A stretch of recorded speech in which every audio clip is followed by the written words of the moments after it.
आणि वीज आणि आरोग्य हे महत्वाचे मुद्दे आहेत. तर आपले जे कर्मचारी अधिकारी आहेत त्यांनी हे नोट डाऊन करावं. परत आताचे जे सजेशन सांगितलं जसं मोबाईल टॉयलेट्स आहेत, मोबाईल टॉयलेट्स नुसते लावायचे नाहीये तर ते कंटिन्यू त्याचे मेंटेनन्स केला पाहिजे. त्याच्यासाठी पंचायत समितीचं कोण आलेलं आहे तर मेक शुअर की म्हणजे मोबाईल टॉयलेट्स एकदम तिथे पाणी असावं आणि स्वच्छता मेंटेन म्हणजे कंटिन्यू त्याचे 4 तासाने 5 तासाने किंवा जो वेळ ठरलेली आहे त्याच्यानुसार ती स्वच्छता केली जावी. कारण की तंबू लावणार आहेत, टेंट लावणार आहेत पोलीसचे, परत मोठ्या प्रमाणात भाविक येणार आहेत. तर स्वच्छता राखणं हे खूप महत्वाचं आहे. अस्वच्छतेने अजून रोगराई, परत इकडे पाण्याचं कंटॅमिनेटेड म्हणजे पाणी पण अस्वच्छ होतं शेजारी बाजारी जे विहिरी असतील किंवा काही. तर या सगळ्याचा विचार करून स्वच्छता राखणं खूप महत्वाचं आहे. तसेच वीज कनेक्शन कुठल्याही परिस्थितीत बंद नसावं, म्हणजे लाईट्स कंटिन्यू सुरू असाव्यात. विजेचा प्रश्न आहे तो कंटिन्यू आपल्याला वीज कनेक्शन पुरवठा झाला पाहिजे.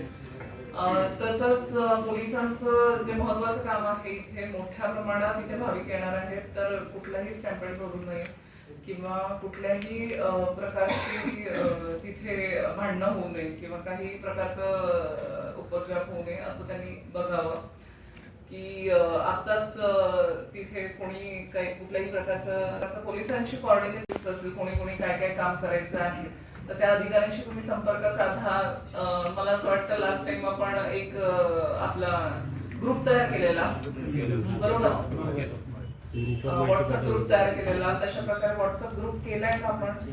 जर केला नसेल तर सगळे अधिकारी कर्मचारी आणि आपले जे महत्वाचे मेन विश्वस्त आहेत त्यांनी त्या ग्रुपवर टाकू शकता. म्हणजे काय काय कामं बाकी आहेत म्हणजे आम्हाला पण त्या ग्रुपमध्ये ऍड करा की आम्हाला पण करून घेता येतील किंवा ते फोटोज टाकू शकता.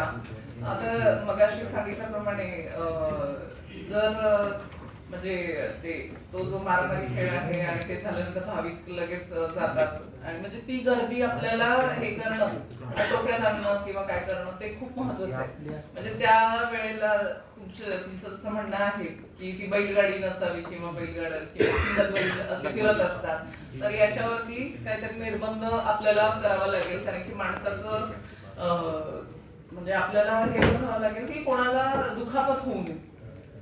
तर त्याच्यामुळे आपले जे रिच्युअल्स आहेत, ही पारंपरिक पद्धत आहे, ही पारंपरिक पद्धती ही म्हणजे सालाबारदाप्रमाणे वर्षानुवर्षांमध्ये करत असतो ती सेफ व्हावी आणि ही यात्रा एकदम सुखरूप पार पडावी अशी प्रत्येकाची इच्छा असते आणि तशा प्रकारे ही पार पडेल असं सगळ्यांकडून मी अपेक्षा करते.